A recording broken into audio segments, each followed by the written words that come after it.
compte beaucoup. Alors, comme vous le savez, il est écrivain, il est dramaturge, il est scénariste, il est traducteur, il ne faut pas oublier, né à Istanbul dans une famille gréco-arménienne. Évidemment, il ne pouvait être dans cette ville que polyglotte, parce qu'on parle turc dans la rue, il a appris, évidemment, il a parlé grec avec sa famille, pas arménien, nous a-t-il dit. Souvent, la langue maternelle dépasse la langue paternelle, et du coup, sa mère lui a appris le grec, il a parlé avec elle. Et puis, il a eu la chance, et c'est un fait quand même assez rare, d'être inscrit dans une école autrichienne à Istanbul, ce qui fait que la troisième langue était l'allemand. En cours de route, il a appris l'anglais, et puis pour vous, ce soir, le français. Ce sera parfait, il va pouvoir s'exprimer en français, pour vous et pour nous. Voilà. Après ses études, il va être employé quelque temps dans une entreprise de ciment, parce que ses compétences linguistiques vont permettre les rapports avec l'Europe tout entière, mais très vite, le goût du théâtre va le prendre. Il va écrire quelques pièces de théâtre, et lors de ces pièces de théâtre, il va rencontrer, entre autres, le célèbre cinéaste Theo Angelopoulos, et ensemble, ils vont parcourir, je dirais, 2 décennies, voire plus, avec des films magnifiques, dont un qui aura la Palme d'Or à Cannes, excusez du peu. Donc nous avons affaire là à une pointure. Il a beaucoup traduit aussi de l'allemand, bien sûr, le Faust de Goethe, Wedekind de Brecht, mais il a aussi traduit en turc, des auteurs turcs, et à l'envers, je crois. Et puis, il a rencontré un jour, et ça je pense qu'il va nous expliquer, le commissaire Kharitos. En fait, il s'est rencontré un peu lui-même, parce que ce commissaire qui est un petit peu, comment dire, bougon parfois, un petit peu râleur, il a quelque chose de très grec, hein, comme râleur, disons.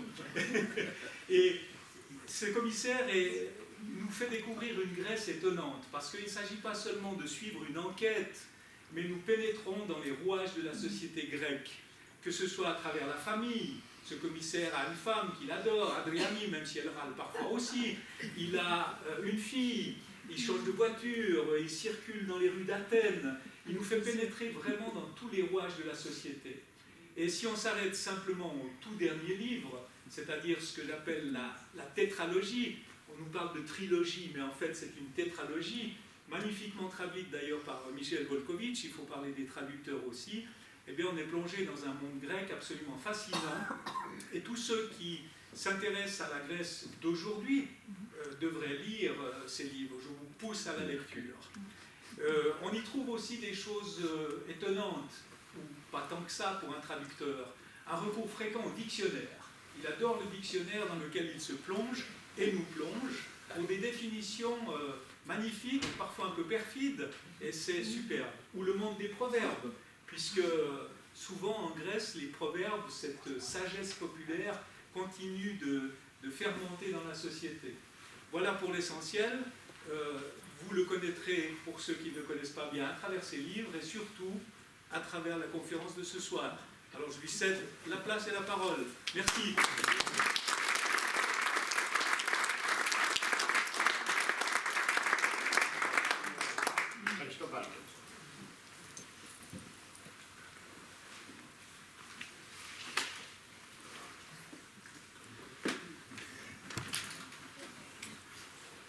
Mesdames, Messieurs, bonsoir.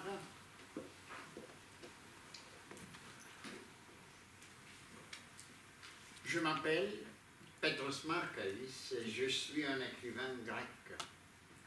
Mais j'ai encore un autre nom qui est mon propre nom et qui est Bedros Markarian et je suis un Arménien. De père stambouliote arménien et de mère stambouliote grecque, je suis né et grandi à Istanbul. Né à Istanbul et à vrai dire trop vague. Peut-être plus précis, je ne suis pas né à Istanbul, mais sur une des îles des Princes, Heybeliada, qui porte également le nom de Chalki en grec. j'ai passé mon enfance sur Chalki où j'ai fréquenté une école primaire grecque. Cela n'était pas vraiment en phase avec les coutumes des minorités à Istanbul. Les enfants dont le père était arménien allaient à l'école arménienne, ceux dont le père était grec à l'école grecque. À cette époque, les mariages mixtes étaient rares, y compris entre minorités. Mais mon destin avait été façonné par une histoire d'amour.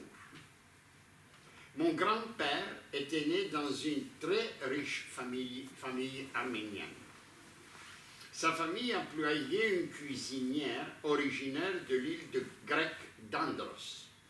Un jour, mon arrière-grand-père l'autorisa à faire venir sa nièce d'Andros à Istanbul et même à l'héberger. La jeune fille était alors âgée de 17 ans et devait être très jolie. Mon grand-père en tomba amoureux au premier regard. Il alla voir son père pour lui annoncer qu'il voulait épouser la jeune fille. « Quoi ?» lui répondit son père. « Tu veux épouser la nièce de notre cuisinière? Et une grecque en plus? N'y pense même pas. » Et pourtant, il continuait d'y penser et revint à la charge jusqu'à ce que son père n'en puisse plus et lui dise « Écoute-moi bien. Si tu épouses cette jeune fille, le jour d'après, je te déshérite. » Il l'épousa tout de même et fut bel et bien déshérité. Après quoi, il prit sa femme et manégea dans un 3 pièces et depuis ce jour ne parla plus un mot arménien. Il apprit la langue de sa femme, envoya ses enfants dans une école grecque et la famille fut grécisée. Mon parcours à l'école secondaire a lui aussi été singulier. La voie normale pour un enfant de la minorité grecque d'Istanbul aurait été un lycée grec, voire français. Mon père m'envoya dans un lycée autrichien, le Sankt-Georg College. Les motivations de mon père méritent d'être expliquées. On était à la fin des années 40, c'était la naissance du miracle économique allemand.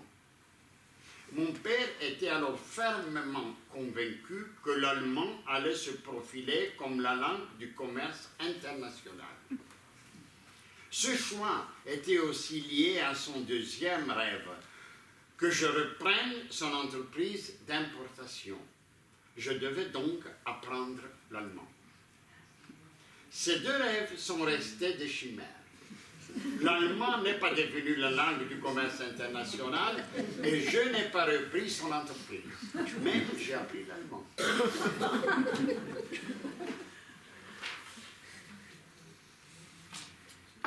Ma relation à Istanbul a commencé avec mon entrée à l'école secondaire. J'ai déjà évoqué le fait que j'ai passé mon enfance sur l'île de Heybeliada ou Chalki. En raison du tristement célèbre impôt sur la fortune que le gouvernement a réclamé en 1942 et en 1943 aux minorités, mon père était ruiné. La maison où nous vivions sur l'île appartenait à la famille et mon père n'avait pas les moyens de louer un autre appartement à Istanbul. Je prenais donc tous les jours le bateau pour aller en ville, aller à l'école et revenais l'après-midi. Il ne faut pas croire que cette vie était idyllique.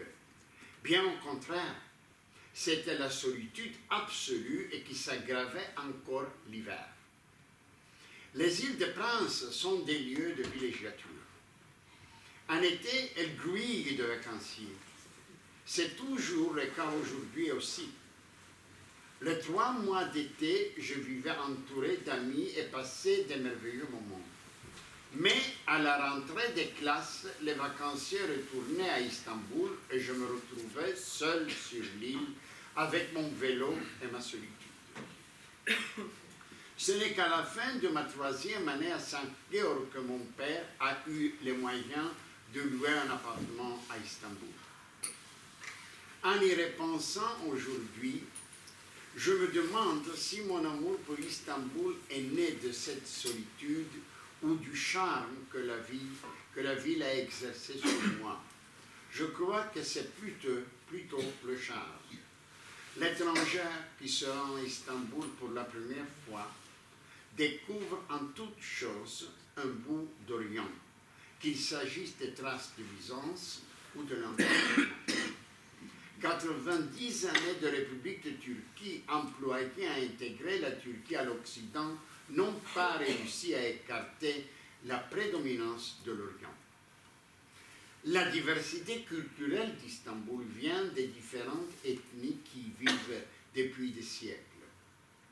Ces minorités ont très fortement marqué la culture de la ville.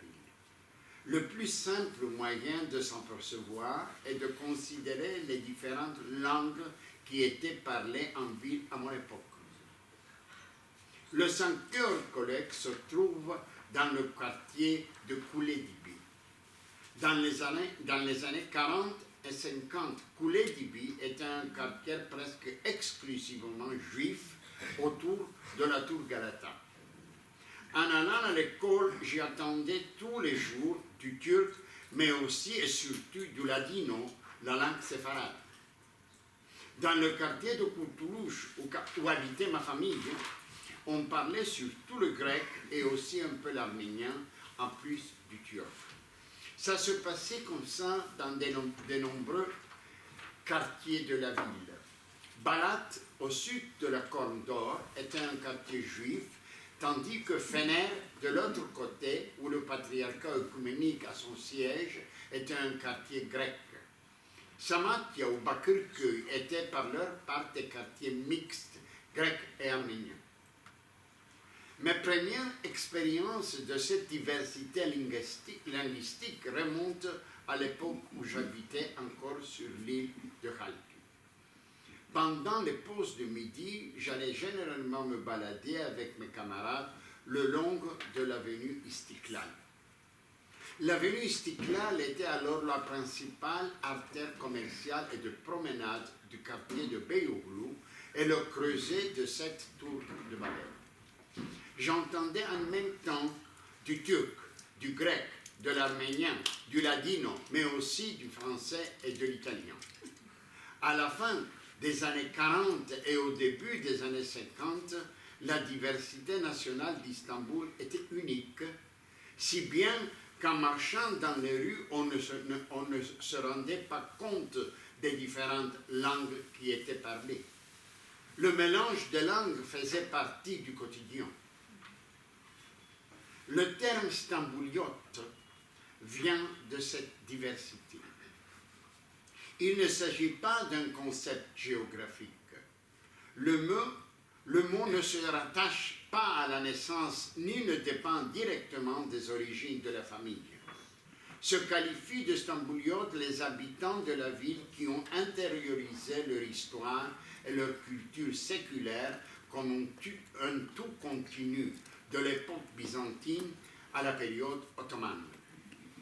Ces habitants, bien implantés, qu'ils soient turcs, arméniens, grecs ou juifs, se considèrent avant tout comme stambouliotes parce que la ville les définit davantage que leur appartenance ethnique ou religieuse. C'est l'Empire ottoman qui a préservé et cultivé cette diversité, pas la République de Turquie. Cette attitude distante, voire méfiante à l'égard de la diversité culturelle et des minorités était déjà présente chez les jeunes Turcs. Les jeunes Turcs luttaient pour un État-nation turc et n'étaient pas particulièrement imprégnés de ce mélange de cultures. La proclamation de la République de Turquie en 1923 était étroitement liée à l'idée d'un État-nation laïque au sens où l'entendaient les jeunes Turcs, ce qui était en rupture avec la tradition ottomane. Cette rupture a été confirmée par le choix d'Ankara comme capitale du nouvel État. Istanbul, la multiculturelle, la ville ouverte sur le monde, était une relique de passé ottoman et appartenait à l'histoire. Ce choix a particulièrement affecté les minorités. Les successeurs de Kemal Atatürk ont en effet poursuivi le processus d'unification de la nation turque de manière plus intense, plus déterminée, mais aussi plus brutale, en particulier durant la Seconde Guerre mondiale, au moment où le monde n'avait ni le temps ni l'occasion de tourner son regard vers la Turquie.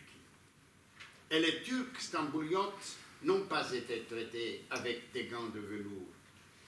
En maintes occasions, il apparaissait au grand jour que le nouveau régime les dépréciait et les considérait comme suspectes. En encourageant vivement la migration à l'intérieur du pays, la République a tenté d'enterrer la tradition de la frange cultivée de la population d'Istanbul. Aujourd'hui, les Turcs stambouliotes sont en minorité dans leur propre ville et ne vivent pour ainsi dire plus que dans des éclats.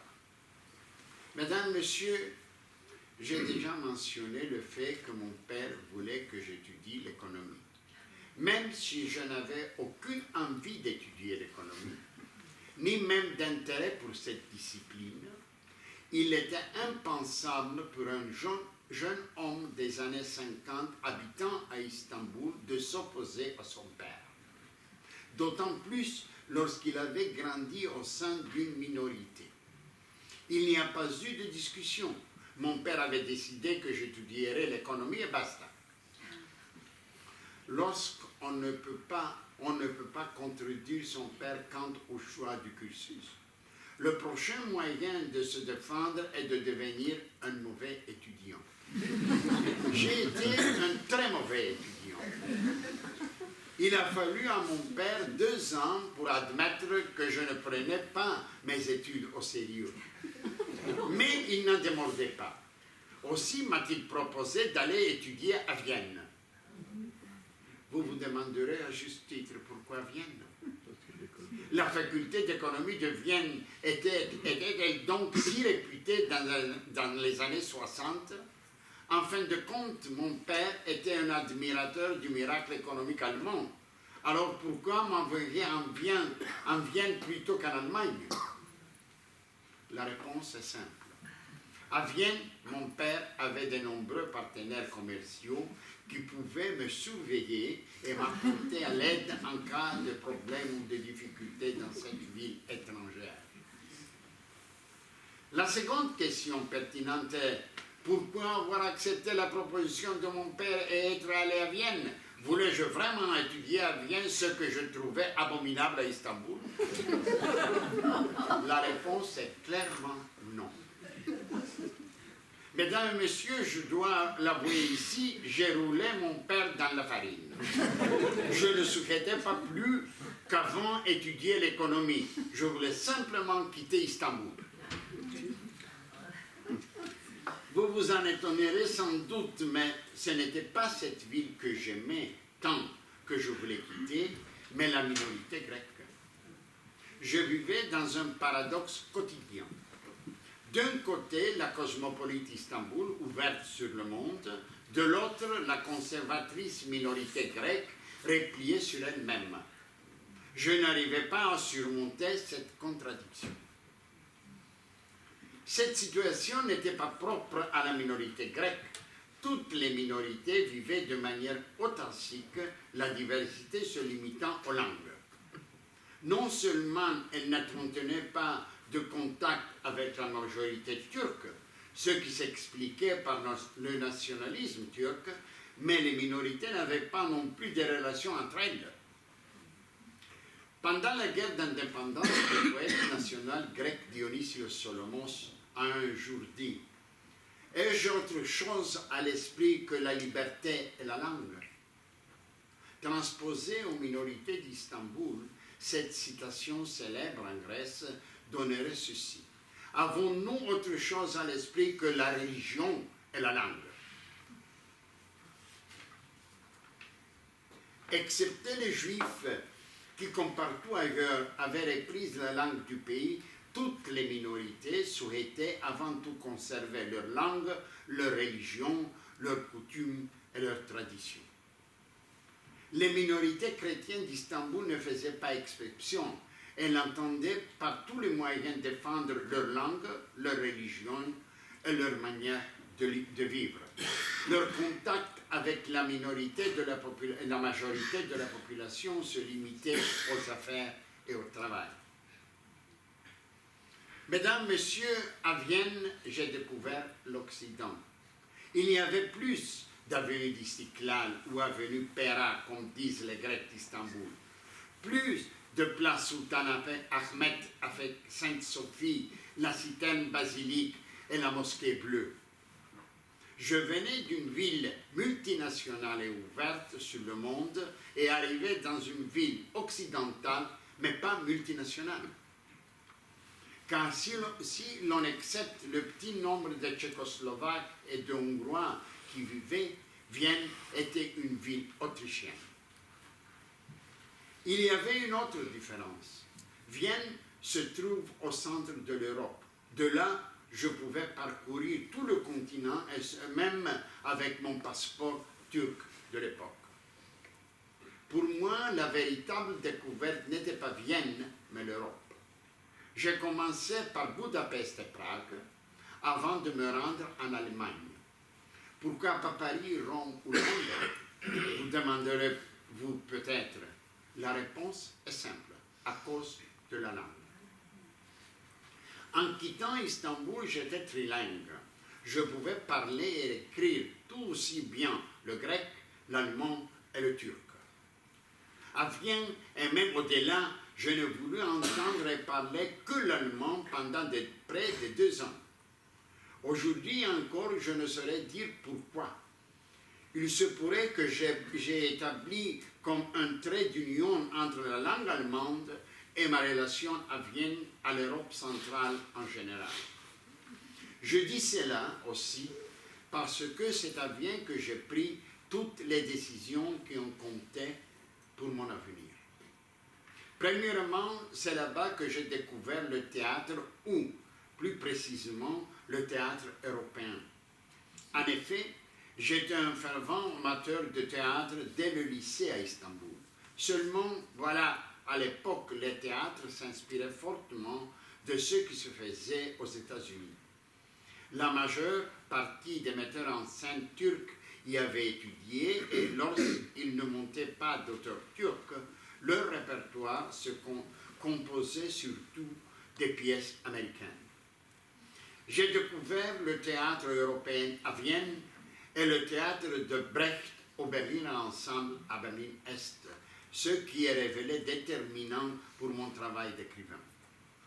Comme vous le voyez, j'ai tout fait sauf étudier l'économie. Mon pauvre père ne savait rien de tout cela. La deuxième décision déterminante pour ma vie a été de commencer à écrire en grec. Pourquoi en grec? Mes connaissances de grec se limitaient au niveau de l'école primaire de Heybeliada de Halki. À vrai dire, c'était lié à mon départ d'Istanbul. Qu'avais-je pris dans mes valises en partant? La langue allemande, mes origines multiethniques et la solitude de mon enfance. Or, à Vienne, je me retrouvais de nouveau seul. J'étais un étranger dans une ville étrangère.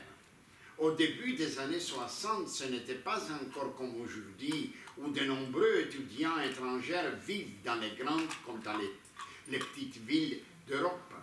À l'époque, il n'y avait à Vienne qu'un faible nombre d'étudiants étrangers et les Autrichiens avaient déjà leurs amis et leur cercle. À cela s'ajoutait que Vienne ne vivait pas de la même manière qu'Istanbul. Le soir, les rues, les cafés et les restaurants d'Istanbul étaient bondés. La ville vivait jusque tard dans la nuit. À Vienne, la ville se couchait à 8 heures du soir déjà. D'où ma propension à sillonner l'Europe avec des billets bon marché. Je trouvais dans ces voyages un refuge.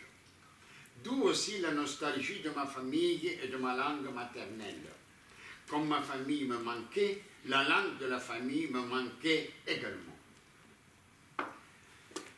Mais revenons-en aux villes. J'adore les villes, surtout les centres-villes. Ma relation à la nature est par contre très limitée. J'apprécie bien évidemment les paysages, je les admire même, mais dans l'absolu, ils m'ennuient. Après une semaine de vacances à la campagne, je touche à mes limites et ai envie de retourner en ville. J'ai eu la chance de beaucoup voyager et de visiter de nombreuses villes, ce qui m'a amené à élaborer une ligne de conduite qui repose sur 2 principes. Le premier principe est de ne jamais visiter les musées en première. Ils arrivent en dernière position sur la liste des sites touristiques après seulement que j'ai pu faire connaissance avec la ville.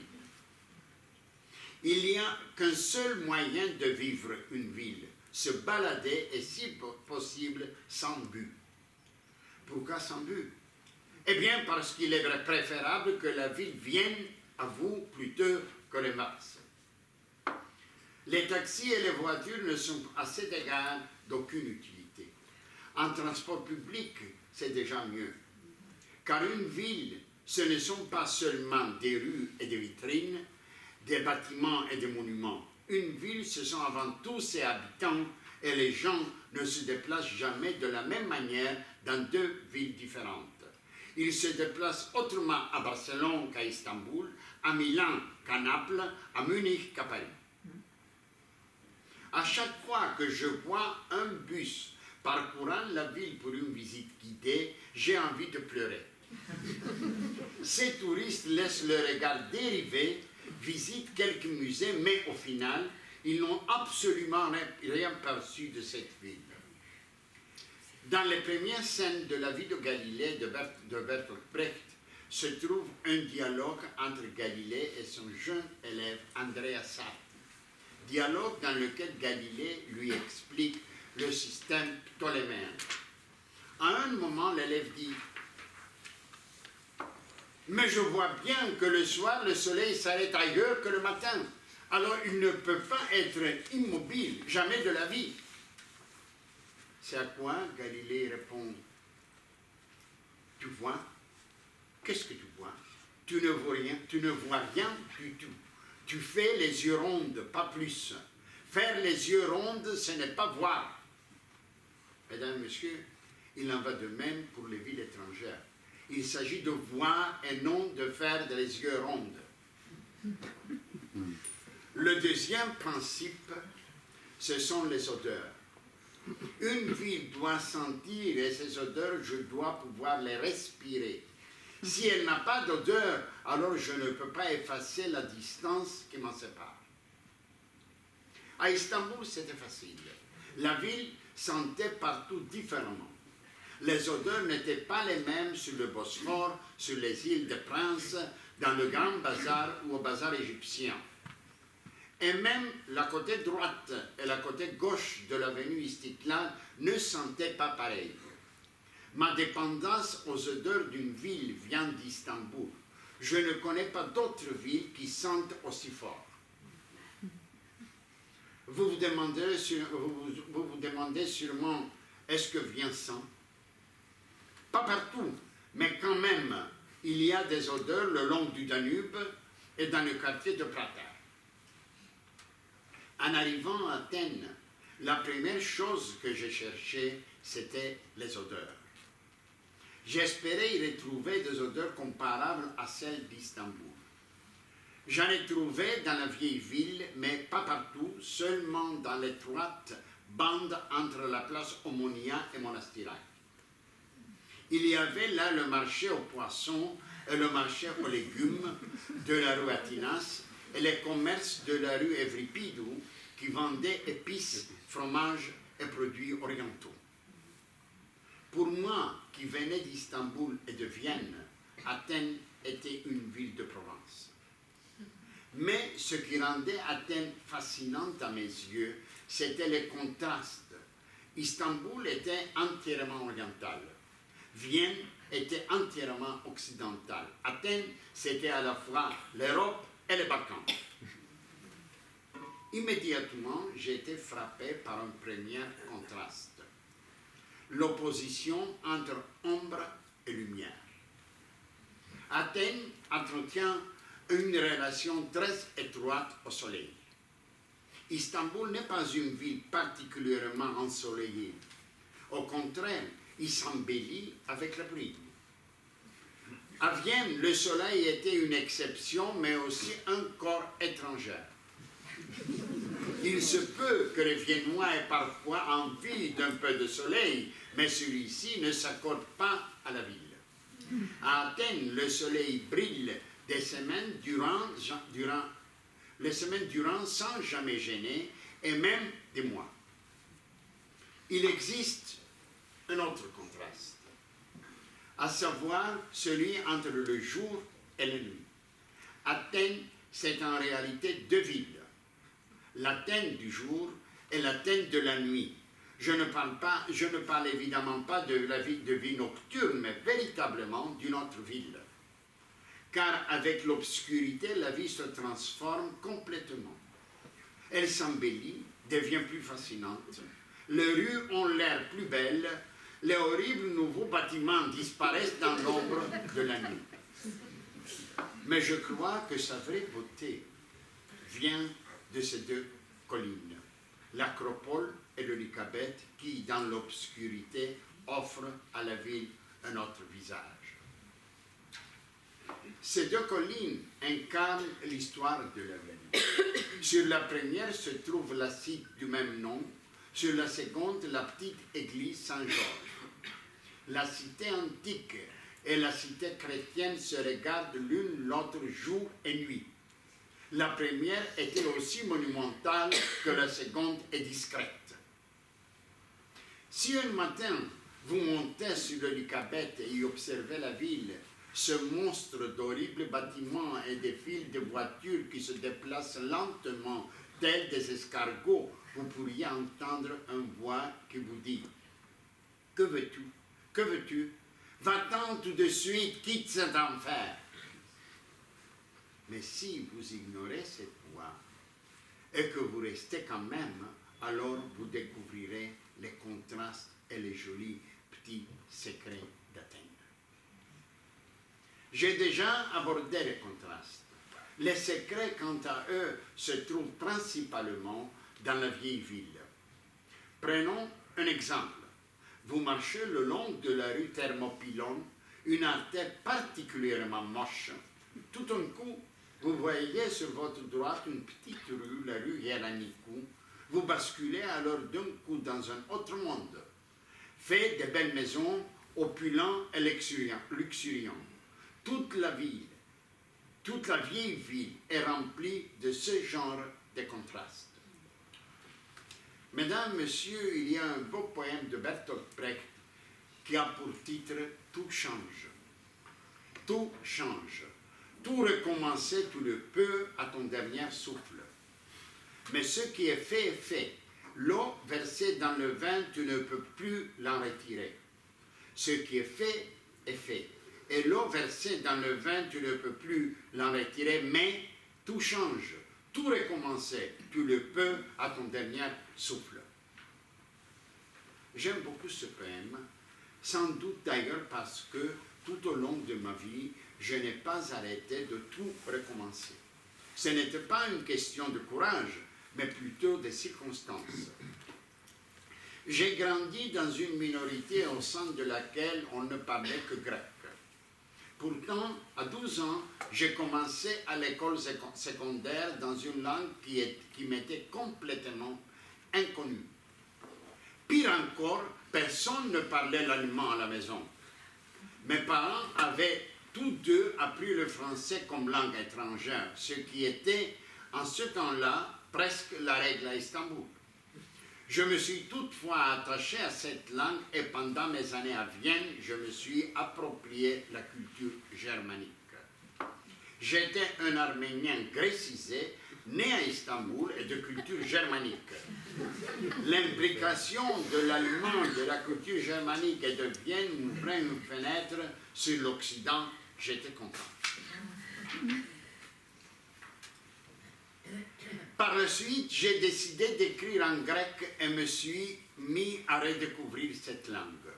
Le choix de la langue a déterminé le choix du pays. Il fallait aller là où elle était parlée. Je suis arrivé dans une ville qui était à moitié balkanique et à moitié européenne au sein de l'Antiquité. Le seul moyen dont je disposais pour réunir les deux langues sous le même toit était la traduction. Ce n'est donc pas un hasard si je consacrais plus de temps à la traduction qu'à toutes les autres formes littéraires. C'était à la fois un travail très exigeant et un magnifique exercice de langue. Ça a été une réelle chance déterminée par la traduction d'une des plus grandes œuvres de la littérature mondiale, Faust de Goethe. Lorsqu'au bout de 5 ans, la traduction était prête, je me suis dit, maintenant, je peux arrêter. Que pourrais-je bien traduire d'autre? J'aimerais vous raconter une anecdote à ce sujet. La traduction de Faust était une commande du Théâtre national de Grèce.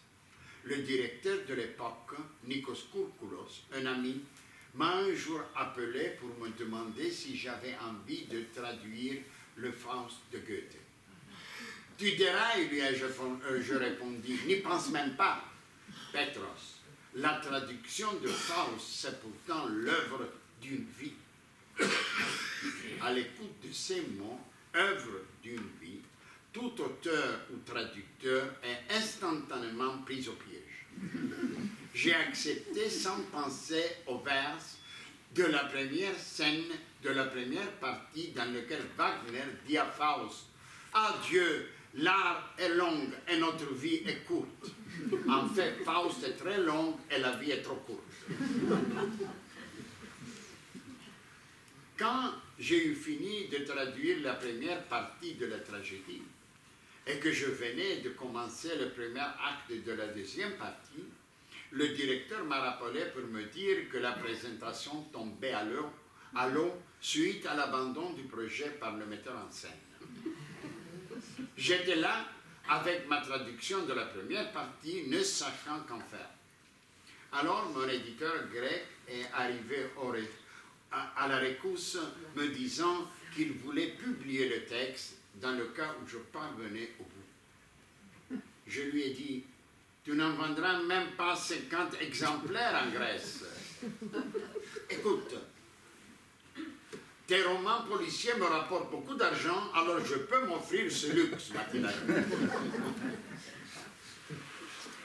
Mesdames et messieurs, à ce jour, il en a vendu plus de 6000. Il y a des gens qui me disent qu'il apprécie mes romans policiers, mais qu'il adore ma traduction de Faust. Les Grecs, c'est un peuple de fous. Ils sont certes mauvais en économie, mais ils lisent Faust. Wolfgang Schäuble aurait de loin préféré l'inverse.